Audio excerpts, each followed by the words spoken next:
Okay, we should be live. All right. Good evening, all. Thank you again for joining us.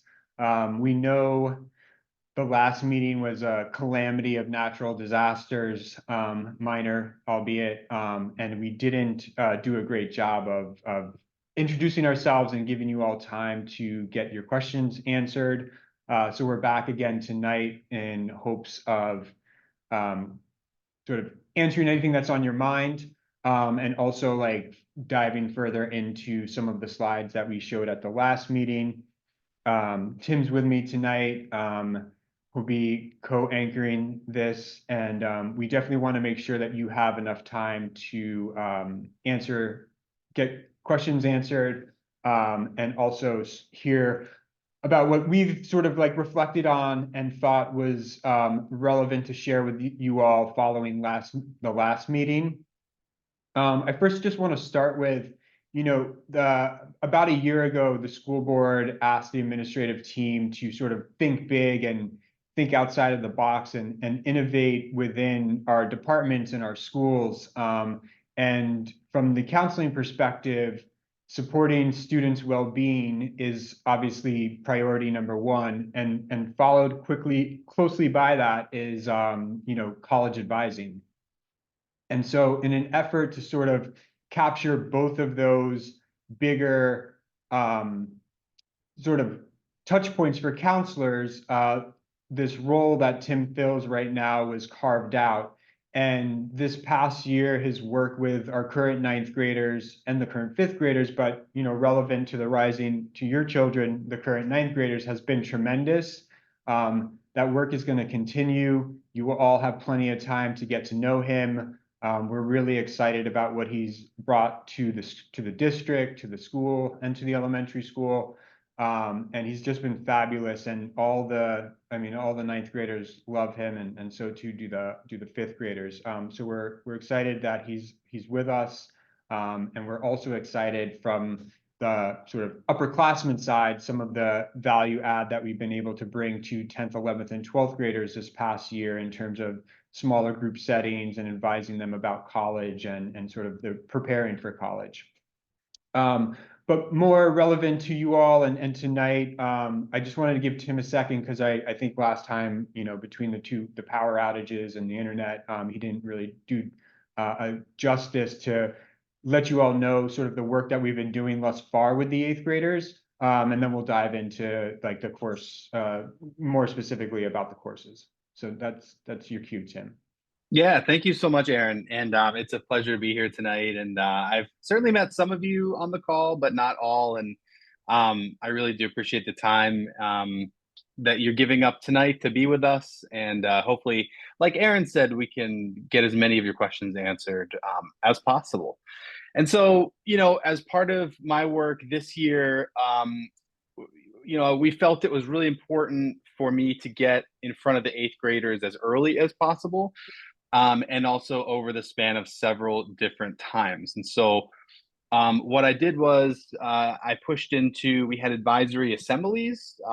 We had three separate assemblies with the eighth graders where we went through a few different things to sort of get them thinking about high school and to give them as much information prior to course selection so that they can make good choices. The first meeting, we actually did a panel discussion with some current ninth graders who, we felt did a really nice job with the transition.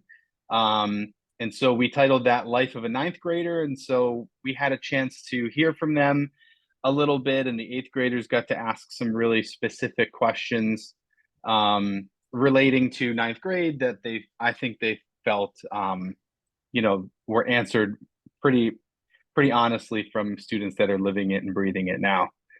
In the second meeting, we did a high school course preview where we went through all the different courses and all the different options available to them. In the third meeting, Aaron joined me, and we, just sort of dialed in a little closer to the freshman schedule and sort of what the different options looked like. We showed them a copy of an actual schedule, and showed them a couple different scenarios with electives and and musics and world languages and things like that. And then we have Monday and Tuesday off, but when we return next week, we're going to actually have them indicate which courses they'd like to select. So um, there's been a lot of discussion. It's been nice because a lot of the eighth graders have come by to ask questions about this, and they've found my office, which has been really good.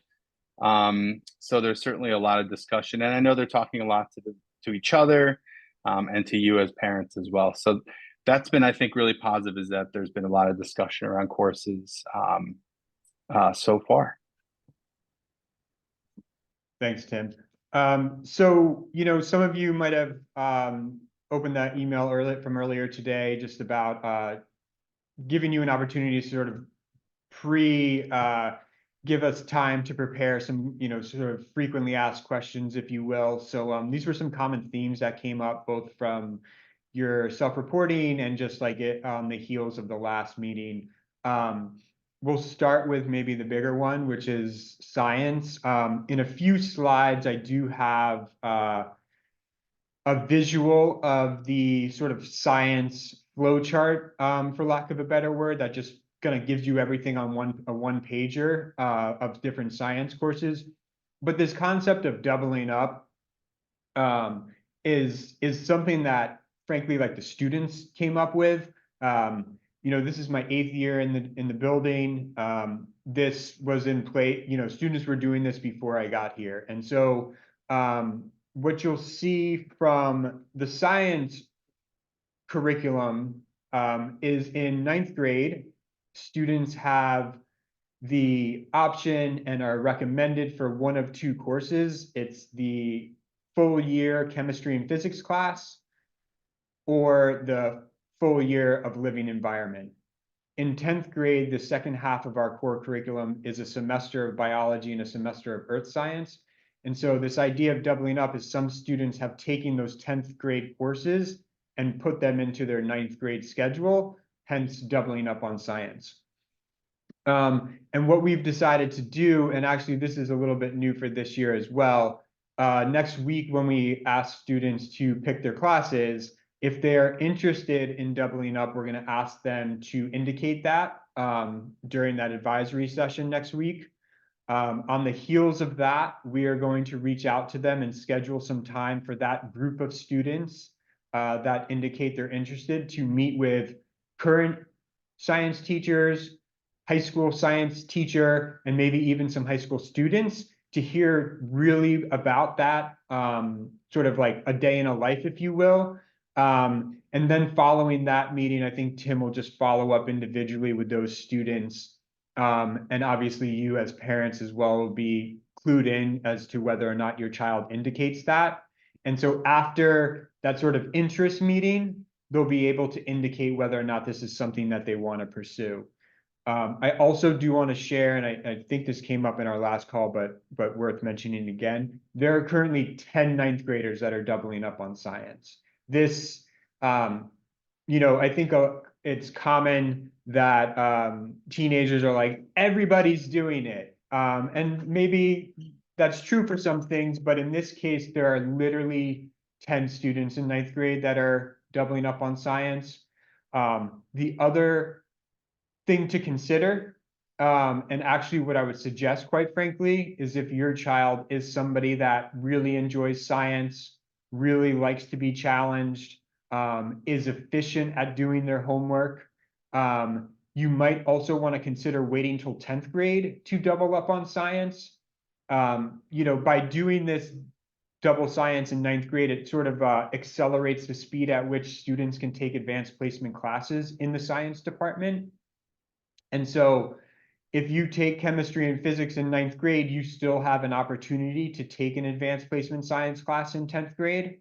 You just still need to do the biology and earth science. And so the optionality of doubling up is not like this one and done type thing. There is an opportunity to do it in later years. And there's something very much to be said for just getting acclimated to high school life before taking on this really big challenge of, potentially having a science class in back-to-back blocks, every other day of the school year. It's a lot of work. It's, a lot of lab assignments. It's a lot of math.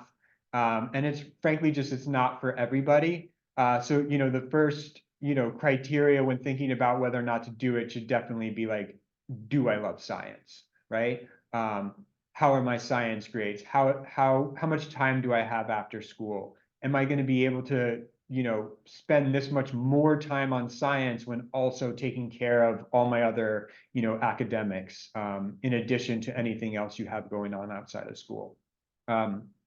So there's a lot to think about with your child, but just know that we're going to ask them if they're interested. If they are, we're going to put together a little info session with them of current science teachers, so some 8th grade teachers, high school teachers, and some high school students. We will let you know if your child indicates whether or not they're interested in this, and we'll also follow up with you, kind of following that interest meeting, which, will take place, we'll say roughly in early May. Tim, do you want to talk a little bit about the free periods? Yeah. So, the ninth grade schedule, there are, and we'll look at this in just a minute. There are, some choices to be made around art, music, and the fine arts.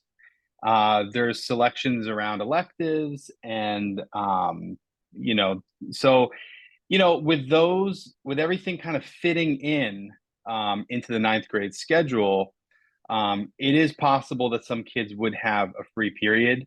Some examples could be like a student that decides to take one elective for half of the year for a semester and then not the second half of the semester. So, the way that I look at free periods and the feedback that I get from a lot of freshmen is in some cases, they do appreciate having a little bit of freedom in their schedule to take care of things that they have to take care of. The rigor definitely increases for ninth grade. And so they can use that time to study, to take care of things that they need to take care of.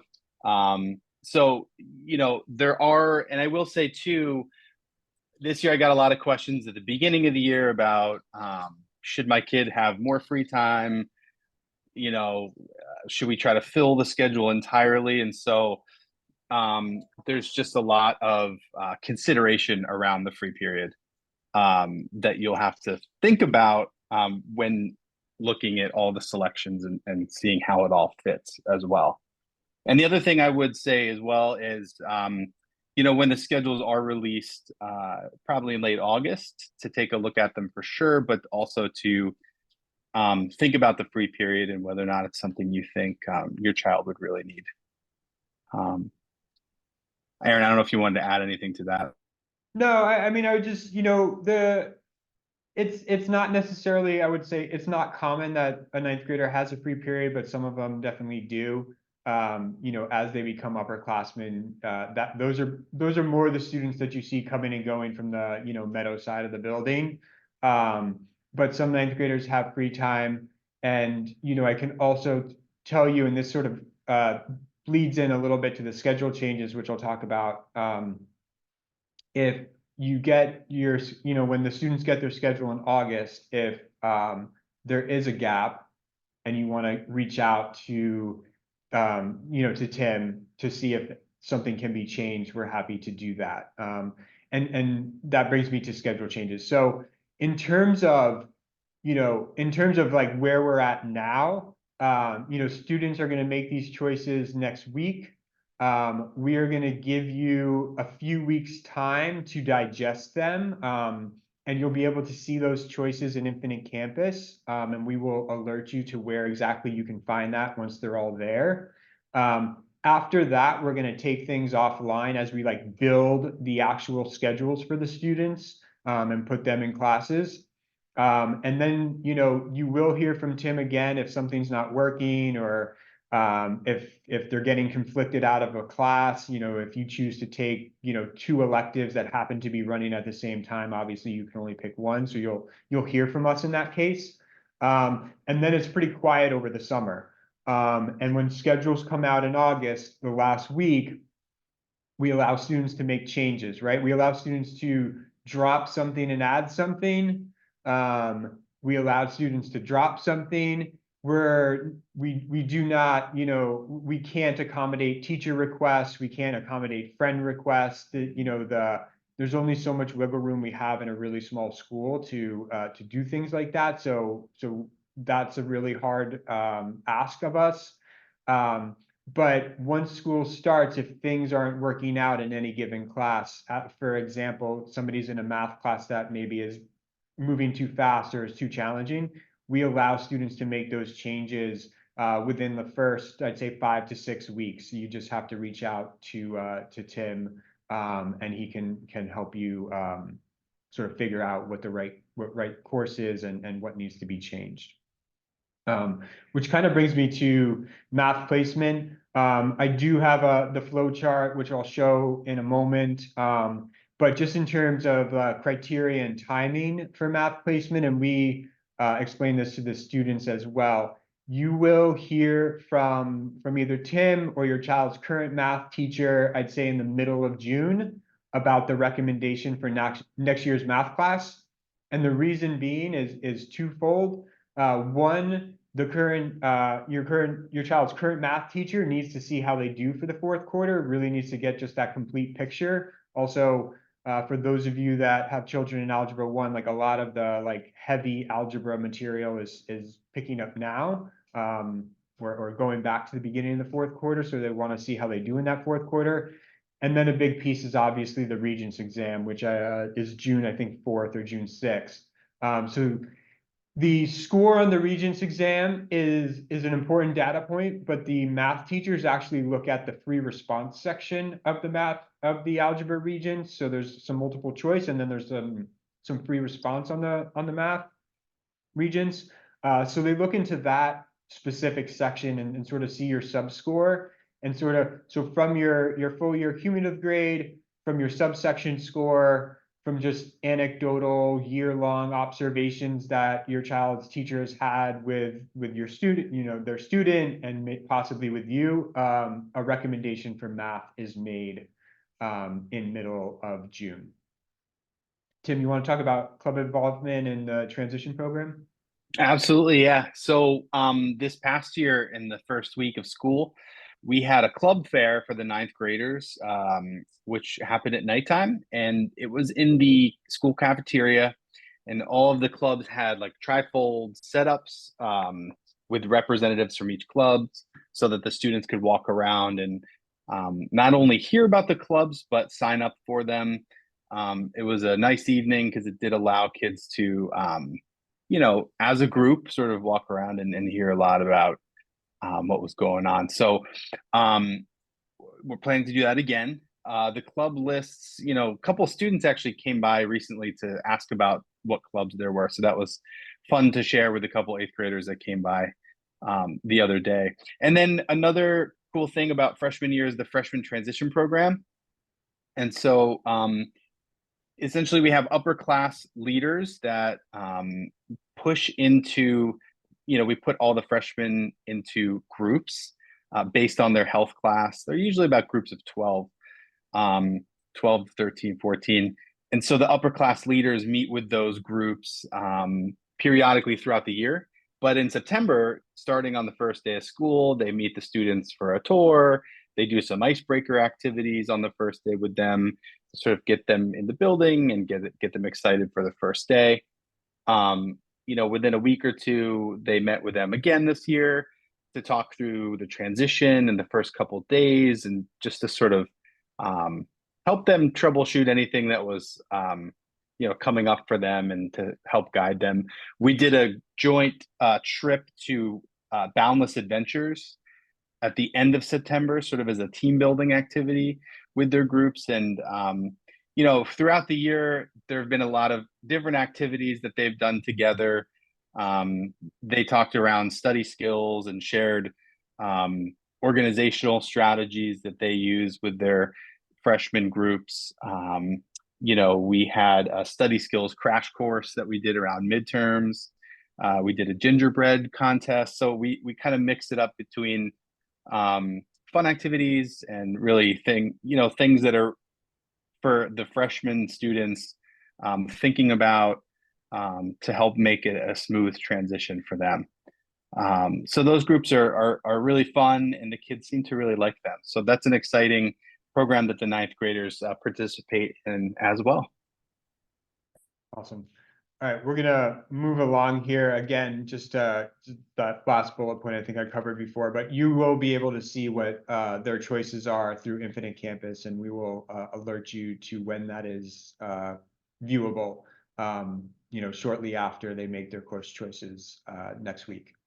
So the next few slides are really just like flowcharts.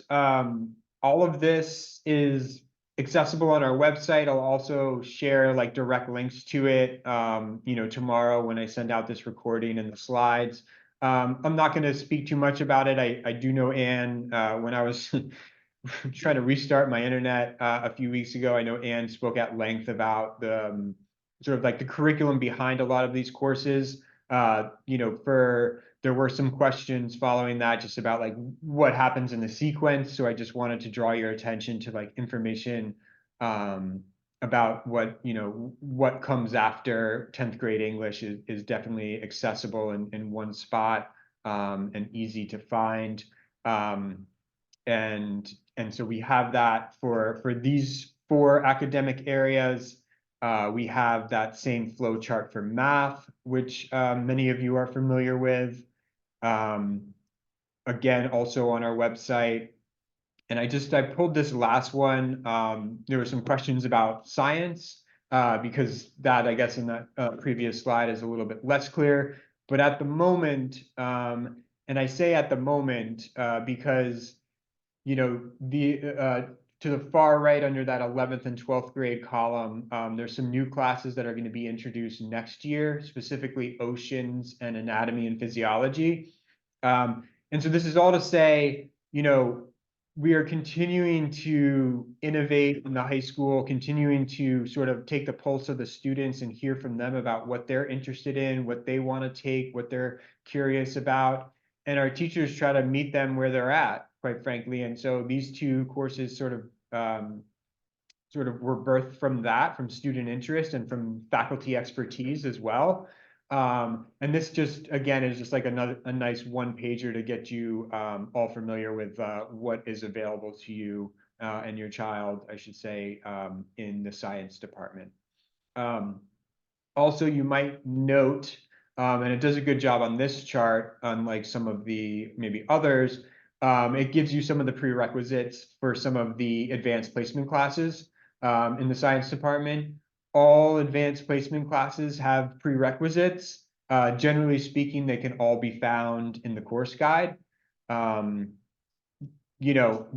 students are in 9th grade in world history, they will be very familiar with what the prerequisites are for 10th grade AP World History and any other, next AP level course in the sequence in any given academic department, because we talk about that with the students, in preparation for a course selection once they get to high school. And so that's all nicely sort of organized in this sheet. Again, this is on our website, but I'll send it out to you, before the end of the day tomorrow. And then just getting closer to choices that the students have for next year. I think this, not what you're seeing in front of you, but our next slide does a nice job of like visually giving you these 7 blocks that students have to choose from. As we talked about a few weeks ago, everybody's taking phys ed, everybody's taking Health 9. Health 9 runs for 2 40-minute blocks every 6 days. They'll do Health 9, and this is all 9th graders. And then again in 11th grade, there will be another sort of like the second half of health that all the 11th graders will take. And so this too was something that sort of spawned out of suggestions and observations, both inside and outside the building, recognizing that maybe 9th graders shouldn't be in health classes with juniors and seniors. So we now have curriculum and conversations that are developmentally appropriate for ninth graders. And next year will be our first year having those, conversations with juniors. It's been quite fantastic. On a variety of levels. Number one, the health teachers know all the ninth grade students quite well. And that they've been a great sort of conduit to Tim as the counselor, and to Lauren Keshner, the school psychologist, when necessary, to just, sort of get ahead of anything that's worrisome. And also it served as a great setting for the freshman transition program.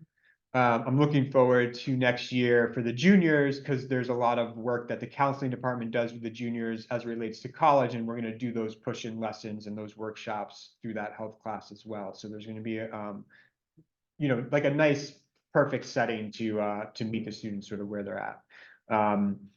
Everybody's taking the same English and history. We talked about math and science.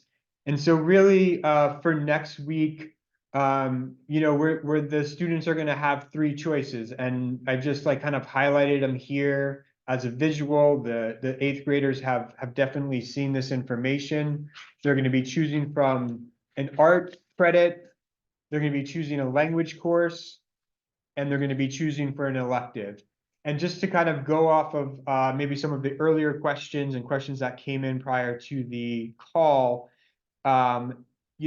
everything that's in, I guess, gray and black, those are required classes.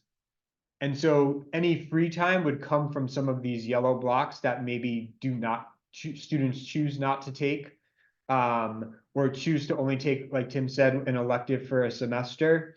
So free time would most likely come from there. If there was any free time. Otherwise, generally speaking, ninth graders are quite scheduled. I think generally speaking, again, parents prefer ninth graders to be quite scheduled. And, we know coming from eighth grade, they're accustomed to having, a full day of classes. And it's really again, in grades 10, 11, and 12, where students start to have a little bit more flexibility in their schedule. And I guess you could say are getting closer to being responsible to manage that free time in the building productively. Tim, do you want to take this next one just to walk everybody through these three options?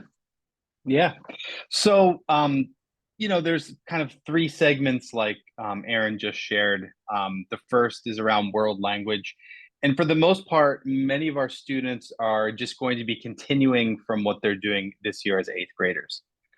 So for example, if they're taking Spanish 1 now, next year they'll take Spanish 9H and continue with the progression.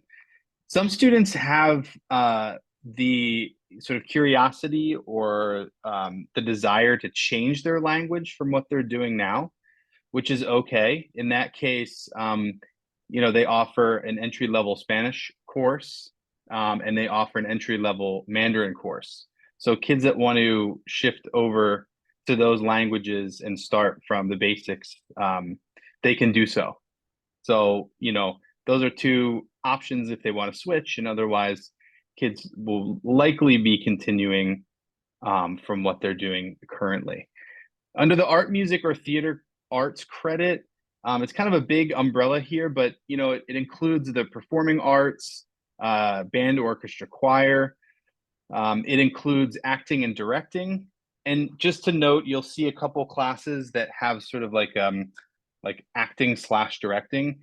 Those are both semester-long courses that run together to give you a full year art credit. So for example, with acting and directing, it's a semester of acting and a semester of directing, which will pair together for that 1 year credit. Studio art is a full year course. That's sort of your basic fine arts class and the foundation class for kids that want to pursue studio art all the way up to, AP studio art, for example. But that would be the entry level foundational course for kids that want to go that path. We have ceramics and creative crafts, a semester of each. Digital photography and computer art pair together. And then we have speech and debate in there, which technically is a humanities department elective, I guess, but it pairs up with either acting or directing for that full year credit. So that actually falls under the art, music, theater credit, but it has to pair with acting or directing. So they would choose one of those pairings to get that credit. And then finally, under electives, these are all semester long courses. You've got Intro to Java, Intro to Engineering, Robotics, speech and debate falls in there as well, mythology, philosophy, and then of course Entrepreneurship 1 and Entrepreneurship 2, which are two separate courses. Most kids will take one Entrepreneurship 1 in the fall, and then continue with Entrepreneurship in the spring, for example. So those are really kind of the center of the decisions that students will be making and looking at for next week. Yeah, and just for for you all, for the parents, just know that in the high school, the electives, which could be, I guess, comparable to the exploratories in the middle school. However, in the high school, they're semester long, so it's essentially like 2 quarters of Intro to Engineering, followed by 2 quarters of robotics, and so 2 quarters in the high school make up a semester. Some classes run first semester, some classes run second semester. It's all just a function of sort of student interest. Actually, the way classes get scheduled is by indicating, how many seats we need to fill, and some matrix of other classes that they're choosing. And so the computer sort of decides when to run what, and then we sort of move things around based on teacher schedules and things of that nature. If anybody has any questions about, anything that we've covered, or any of the electives, the sort of curriculum, if you will, of a lot of the art and music, I think is a pretty self-explanatory just based on the title of the course. Acting and directing, while also self-explanatory, is worth noting that, students are memorizing lines of a play, students are directing others how to act. I mean, it's very, a student taking that needs to be very comfortable, like in the middle of a classroom with, 20 eyes on them or so, or maybe it's 40 eyes, because they will be expected to act, and the course is taught by Mr. Cross, who teaches primarily upperclassmen in the English department, and also runs our drama department. Just into the electives, Java, engineering, and robotics are very hands-on. Students are doing projects both individually and in groups. So a lot of it is, learning some code and then applying that code to make, I was in that class not too long ago, students were like coding a calculator to do some simple calculations. So that was the Java class. So Mr. Cornish, the teacher, taught them, some of the script, and then asked them to make a calculator. And so for the remaining 60 minutes of that class, right? Like all of the academic classes in the high school are 80 minutes. So the first, I guess, 20 or so was some instruction, and the last 60 was the students just sort of like,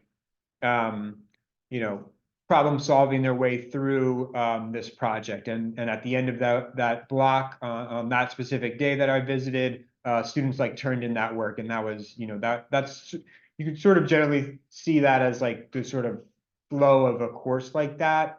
For engineering and robotics, a lot of the projects are a little bit more long-term, right? Like they're building a robot, which takes maybe a few weeks of class time versus, 60 minutes.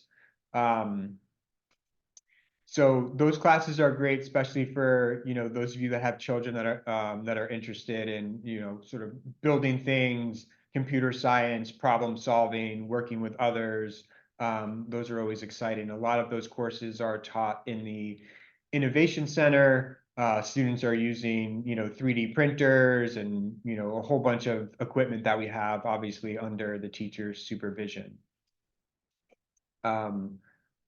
Tim, I'm gonna just check the chat. Yep. In regards to like maybe multiple art or music classes, it is possible. to do band and art, yes, or any other combination of something like that. For a student that chooses to do that, they might not be able to do one of the electives, because if I can go back, sorry, we can go back here. If you think of a student taking art in that top left block, and then down at the bottom doing band in that bottom elective block, they're not going to have time to do maybe one of the more truer electives that you see in front of you, but students can, and some students do take band and art. The curriculum for Mandarin, introductory level Mandarin course, that class is, I think we're in like our 5th year of teaching Mandarin. If this wasn't conveyed before, that class is sort of in partnership with BOCES. So the students that are taking Mandarin are in a classroom here in our building. However, the teacher is a BOCES teacher, so she's zooming in to teach the students virtually, asynchronous, so live Mandarin. I'm not sure if that speaks exactly to what you were asking about, but that's the Mandarin class. Thank you for doing that. They are not necessarily required to select 2 electives, but if we go back here, if you think of their schedule looking like this for September, when the 2nd semester starts in February and their elective ends, if there's nothing in that block of time down at the bottom left, they're going to have some free time. And that block of time, and just so you know, like this schedule is not like the schedule for every 9th grader. This is just all the courses visualized at somewhat random times. So that block of time could be before lunch, it could be after lunch, it could be beginning of day, end of day. So if they do not choose 2 electives, then they will most definitely have some free time for half of the year. Yes, and Intro to Engineering, Fundamentals of Engineering are the same class. Yep, thanks, Tim. Yeah, so if you take speech and debate in the fall, let me go back to the electives. In the spring, depending upon how you choose to approach that, in the spring, you might take directing to get the other half of that that theater art credit, or you would choose just from another one of the electives down on the bottom of that you see in front of you. Sort of kind of nicely brings me into this next slide. The electives don't necessarily lead into speech and debate, a next level of the course. If you've looked at the course guide, you could see we offer like a plethora of classes. And as you heard before, we're trying to always introduce new courses, but intro to engineering doesn't lead into engineering 2 necessarily. There's no 2nd year of speech and debate. I think for a lot of the students that pursue the electives in 9th grade, they tend to maybe like build off of that coursework and do potentially like an advanced placement computer science class, or they do, this year and next year, we're going to have some artificial intelligence course available to students to take during lunchtime. So some students that are like into that sort of world or space sign up to do that. And then some students just have them as being like these one-off experiences. And then also it leads into sort of a little bit of an unknown, in the sense like, from that course, from speech and debate, maybe they get involved in Model UN. From intro to engineering, maybe they find something to do over the summer that's like, has an engineering sort of slant to it. It sort of like opens up their curiosity to what's out there. And then I guess I would say, with the help of you, the parents, us, the counselors, when we sit down and talk with you all as 9th graders preparing for 10th grade, we're able to sort of brainstorm sort of like what could be next on that trajectory, if there isn't something that follows, the elective sequentially. The artificial intelligence independent study I spoke about is only offered during lunch. Aaron, can I just jump in real quick? Yeah, There was a please. question around the intro to engineering. Yeah, It Stefan, you're correct. In the course catalog, it indicates that it's only open to grades 10 through 12. But Aaron, that's either a mistake or they're changing it so that will be offered to freshmen. yeah, Correct? Yeah. correct. Yeah, and then just, I mean, lastly, in terms of from our slides, and we're obviously happy to keep fielding questions. I'm gonna maybe stop sharing my screen and you can unmute yourself if you also want to speak. We talked a little bit about the advanced placement courses and their prerequisites, a little bit about the electives. I think we've covered all of these as well, actually. And then worth mentioning, for the high school students, we do have, I guess, you could say similar to the eighth graders, we have them all in the auditorium prior to course selection. And we go over what's available to them in the following year, prior to meeting with them once they get to the high school. And I would also just say that once the students get to high school, they quickly know what's available to them just through word of mouth, through talking to some of their teachers. They quickly pick up sort of what you might feel like they don't know just yet. By the end of September, they're keenly aware of. Between the freshman transition program, the counseling department, and just sort of like a little bit of knowledge they pick up from their peer groups. Everybody quickly gets brought up to speed on sort of like what's available to them throughout the remainder of high school.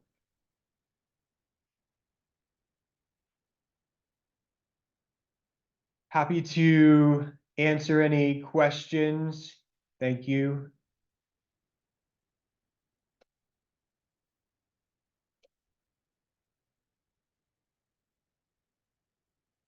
All right, then just to maybe just put a recap on this. Next Wednesday, we're going to meet with everybody during advisory. They're going to indicate, the three choices that they have, a language, an art, music, theater arts, and the electives. Once we get all of that into the system, we will let you know that you can view it. And again, this includes students that indicate that they're interested in doubling in science. We will let you know if your child selected that. We will be organizing an info session for those groups. Once you guys can see what they've selected, we're going to give you a few weeks to just sit with it. We will let you know when we're going to take that offline, which is going to coincide with us building the schedule. Following that, I would say in June, you will hear from Tim if things are not working in anyone's specific schedule. You'll hear from Tim. Not hearing from him is a good sign, means that there's nothing to worry about. At the same time, you could obviously reach out to me. You could reach out to Tim if you have any questions. And also in the middle of June, you will hear about math placement for next year. And then finally, students have access to their schedule in late August. The supplies list and the summer reading, there's summer reading for all students in all grades in all English classes. That goes out, I would also say, in middle of June. So there's ample time to prepare for those, for those pieces. All right, I'm gonna hang out for just a minute or two, but if there's nobody else has any questions, you're welcome to sign off. I will send everything out tomorrow by end of day. We hope that this was helpful. We definitely want to make sure that you all feel supported and that your voice is heard, and that we are here to help you through this process and through this transition, as is Tim. And so please let us know if anything comes up. Do not hesitate.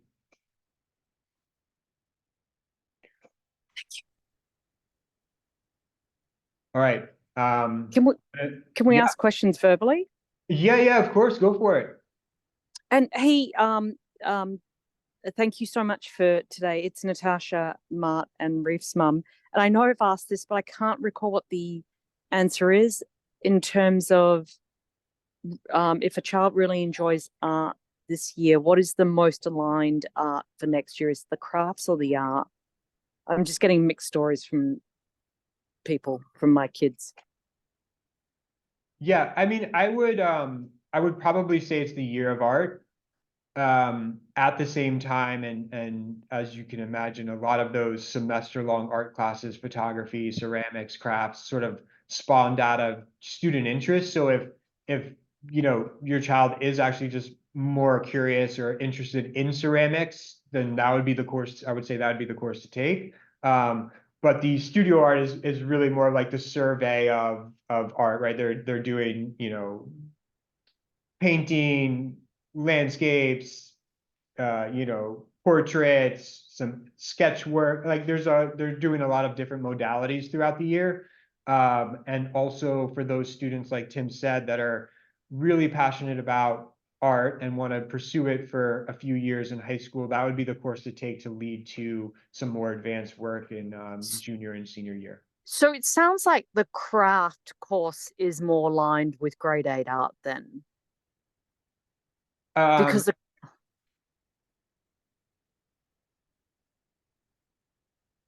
Sorry, I didn't, you were, had, it sounded like no, you had to say. no, we're good. Thank you. Please, Okay. please proceed. No, I just, again, you know, I think it's just about student interest, and if the experience in eighth grade, they were more excited about the crafts and ceramic work and things of that nature, then those courses, you're right, those courses would be more germane to what you're sharing. The studio art is, again, you know, painting, drawing, sketching, that type of more traditional fine art work. Thank you. Of course.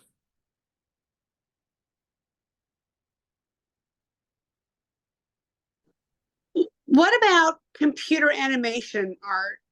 And if your child is, interested in, doing Japanese animation, drawing, is there a spot for her? This is Isabel Harris's mother. Hi.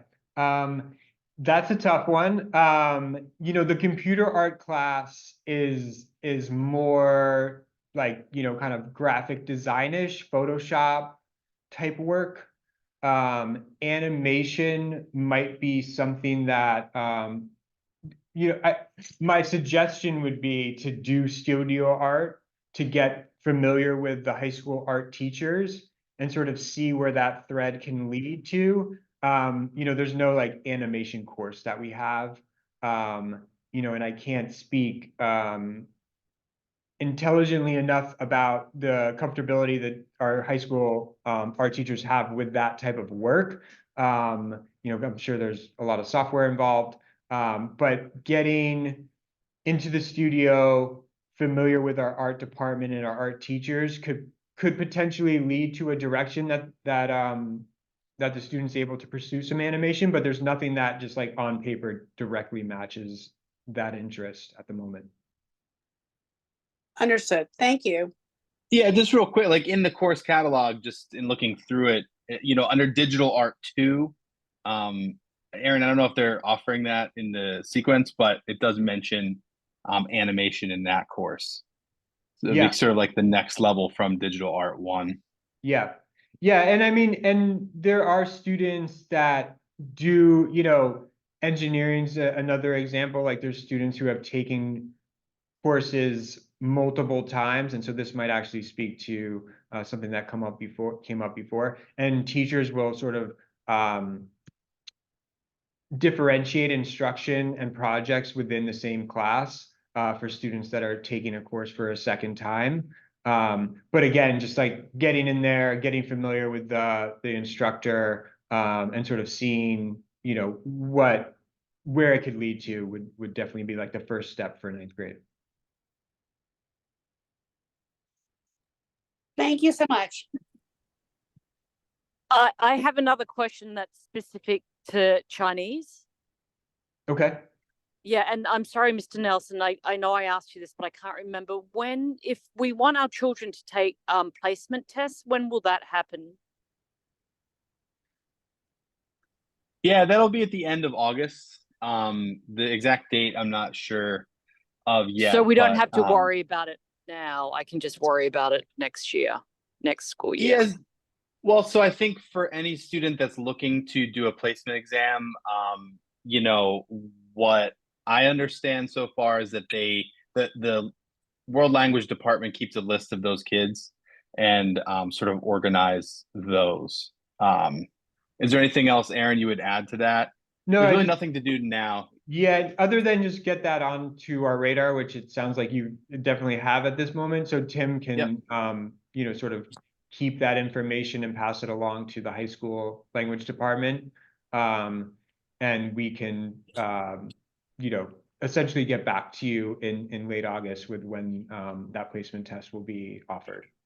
And if they do go up to Mandarin 2, it's not going to mess up scheduling. Most likely not. I mean, the Mandarin class is unique in that there are a few different levels of there's students in any given Mandarin course that are in a few different levels. And again, the teacher is just differentiating instruction to those students. So like, for example, Mandarin 1 students and Mandarin 2 students are meeting at the same time. So it shouldn't change anybody's schedule in August. If the student went from like you know, indicated interest in Mandarin 1, but is actually appropriate for Mandarin 4, that's a bigger jump that might make some changes, but not the difference between level 1 and level 2.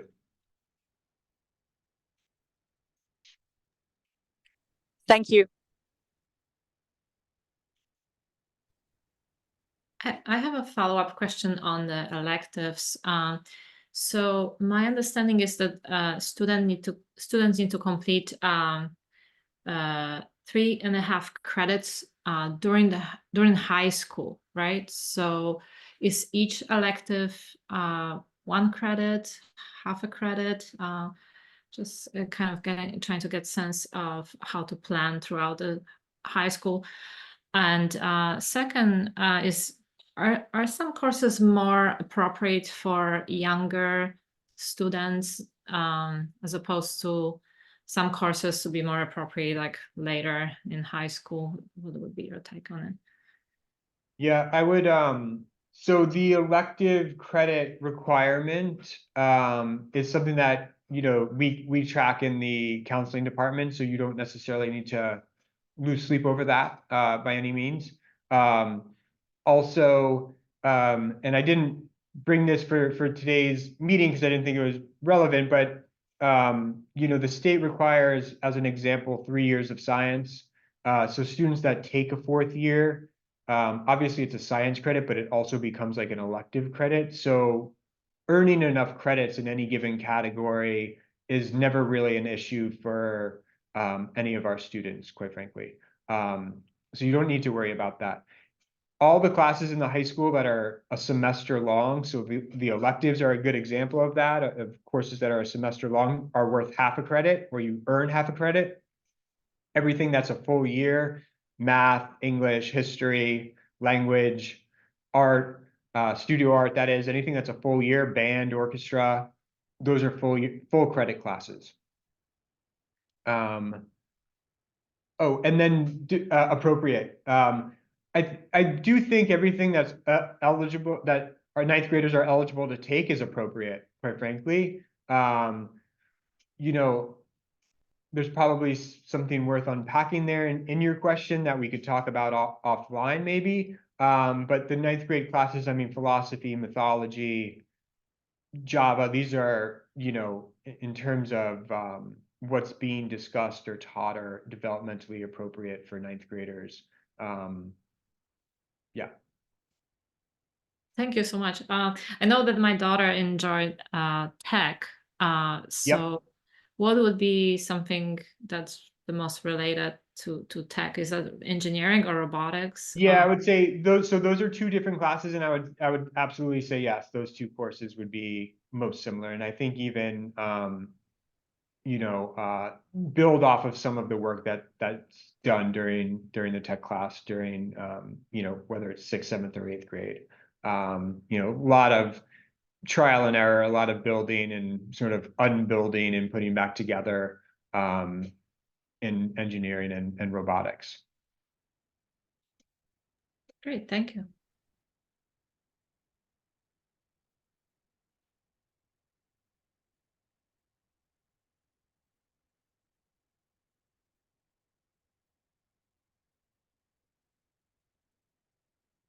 All right. Well, we appreciate you making time.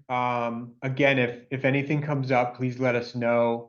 We will obviously be in contact a few times, in the coming months, just with some of the pieces that we mentioned along the way, starting tomorrow with this recording and the slides that we shared, and I'll link you to some of the images that you saw that are accessible on our site. Again, please reach out to us with anything. We appreciate you taking the time to join us. And have a good night.